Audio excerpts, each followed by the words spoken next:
In this week's videos, we talked about peculiar galaxies, we looked at Plato, which is a new ESA mission launching next year, and the news that dominated the week really was the Russian Venus lander that is coming back to Earth and will land on Friday. So if you're watching this video on Sunday, that will already have happened, but I hope you enjoyed the updates anyway, and thanks for supporting, and please like and subscribe.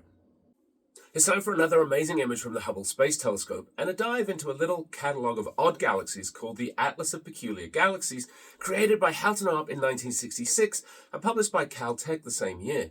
The Atlas consists of 388 galaxies that are strangely shaped and was intended to showcase photographs of the many peculiar structures found in galaxies.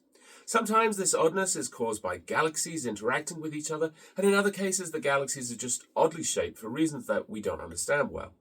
This stunning Hubble image shows the 184th entry in the catalogue. As you can see, ARP 184 has just one spiral arm filled with stars, and that earned it a place in ARP's catalogue. The galaxy also appears in the new general catalogue we talked about in a previous video as NGC 1961.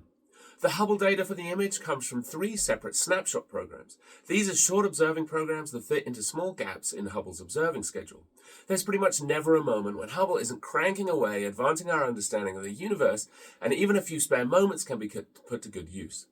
In addition to using this data to search for clues about how ARP 184 came to look the way it does, there have also been 3 supernovae in this galaxy in the past 30 years, so you never know what you might see during these short observing programs. In 1972, Russia launched its Cosmos 482 mission to Venus. After achieving an Earth parking orbit, something went wrong as the spacecraft attempted to boost itself into a Venus transfer trajectory, and it broke up into at least 4 pieces. 2 of these pieces landed outside of Ashburton, New Zealand in the 1970s, making decent-sized holes in the ground, but not injuring anyone.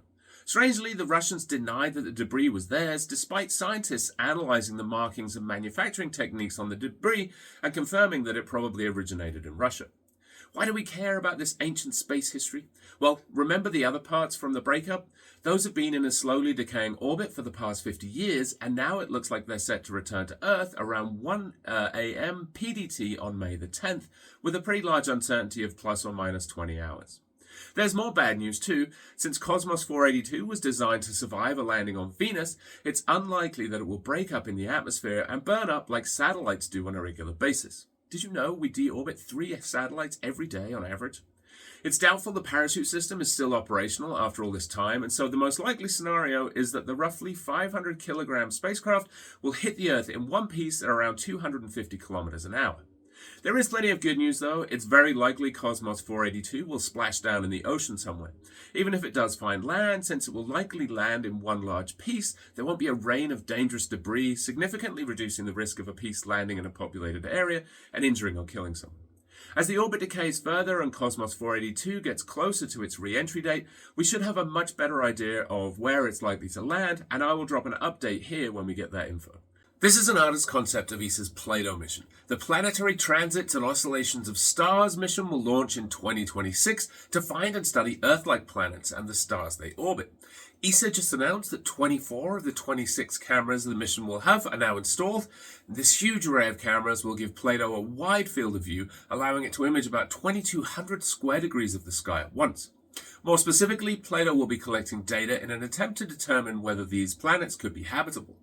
Plato will also be trying to find other solar systems to see if they are common or if ours is unique. In addition to all that, Plato will be performing astroseismology. That's looking at the oscillations that are present in stars to investigate their internal structure.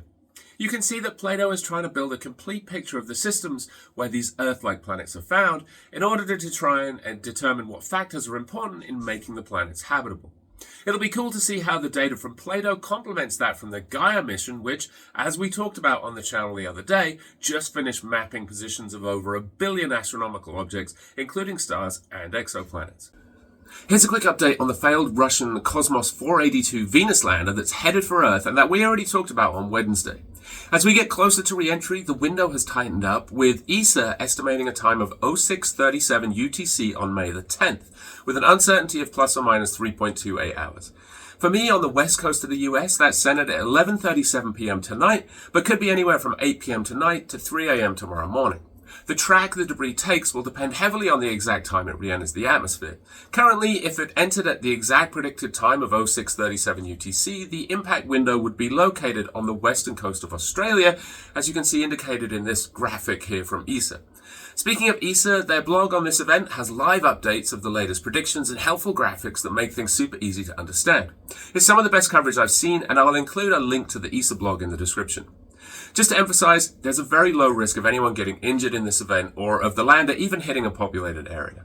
I know that's not the clickbait I should be putting out there for views, but that's really not what this channel is about at all. That being said, it might make a cool sight as it re-enters if you happen to be along the track, so it might be worth taking a look.